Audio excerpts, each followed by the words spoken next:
I know it's become the norm to hate on Sword Art, but this season has been surprisingly refreshing. For some reason, I've actually been able to get invested and enjoy it every week. Yeah, right? And I couldn't exactly put my finger on why until I watched episode 5 and 6 of Alicization. God, that's an awkward word. Which focused on Asuna and the rejected waifus in the real world. Seeing them come together like some sort of waifu council that doesn't exist for any other purpose other than to discuss all things Kirito and what he's up to, suddenly reminded me of everything wrong with Sword Art. And then that's when it hit me. The solution all along was just throwing out Kirito's waifus in the trash bin and replacing them with a platonic male best friend. That's why the season has been so much more interesting. How dare you! Kirito was not in Mother's Rosario and the story was all the better for it. Okay, so if the problem isn't the waifus, then what is it? It's that Sword Art Online has been suffering from stagnation ever since its first arc ended. How did such a successful show become so stagnant that early on? What made the first arc of SAO so engrossing was the life or death situation the characters were put in. Survival stories tend to get people quickly invested, and we also got a bit of romance with Kirito trying to woo the badass sword chick, Asuna, a person who was his equal at the time, and then we got to see their romance blossom. Action, survival, romance, all elements that make the human experience worth living. But after the Aincrad arc ended, it, along with the stakes, just became a distant memory, or rather a large shadow that loomed over all of the other arcs that came after.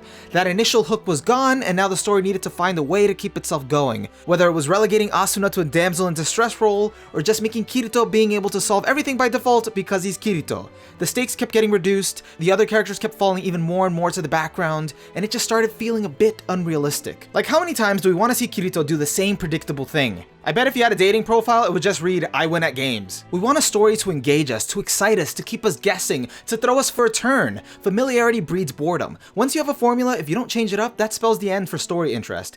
Kirito became synonymous with this formula. I now involuntarily groan whenever Kirito gets something right, and cheer when he messes up, which isn't often. That's not good, which is why Alicization has presented us with a solution.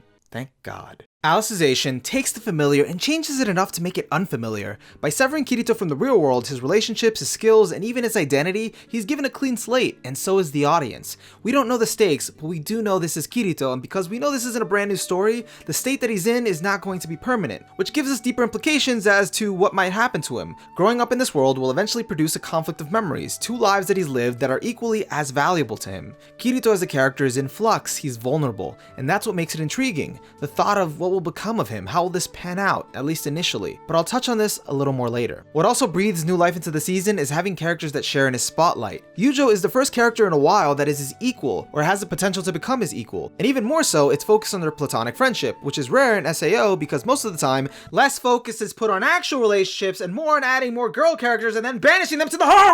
Once Kirito comes back into this world with his memories intact, he serves as more of a comrade slash mentor to Eugeo. Seeing Kirito influence him to evolve, even if it's just little by little, is more rewarding to see because this is a character who has lived his whole life in obedience, not able to escape his fate. And as people, we love to see characters that can overcome their fate because it gives us someone we can root for. And then there's Alice. Even though we haven't seen much of her after the first episode, she has served to set up so many questions and mysteries for this season, and it's probably the most interesting and important character because we know so little about her. At first we were like, why is she so important to Kirito? Is she alive? Does she count as a real person?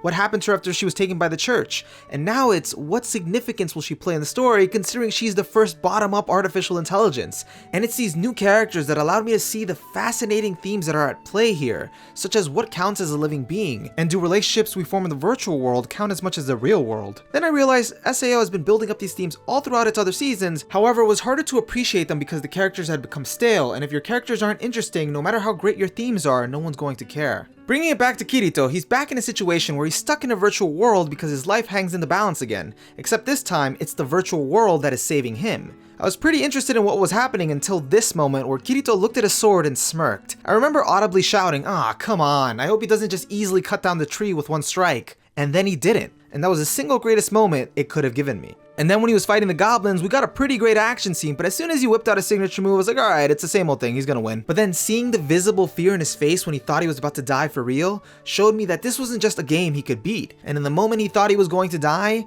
if Eugeo hadn't been there, he definitely would have. Even though Eugeo is nowhere near as strong as Kirito, it showed that Kirito needs to rely on him in order to get through this world. And it's this newfound vulnerability in Kirito that lets these other characters shine and allows us to get invested in them because the stakes are back. What's most interesting about Kirito's situation is that he actually grew up in a different world in a different life. He spent 10 years of a new childhood in this world with precious friends that don't even exist on the outside, but whose memories and feelings count just as much as any of his other relationships.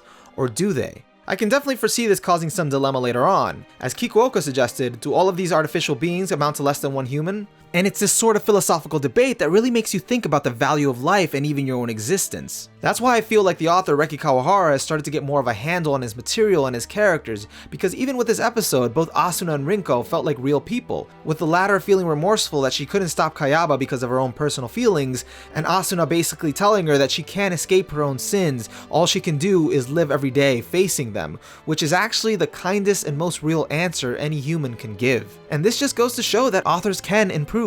That's why JoJo is so good, because Araki just keeps getting better and better. But anyways, the great thing about this season is that it finally feels like we don't know what's going to happen next, and as long as it keeps it that way, then this might be my favorite Sword Art yet. How about you? Are you also enjoying Sword Art this season, or are you still not sold? Let me know why in the comments below. And if you enjoyed this video, give it a like. And if you want to stay tuned for more of my upcoming videos in the fall anime season, then hit that subscribe button and ring the little notification bell next to it. As always, I'm Onimaru, and together, we're just nerds.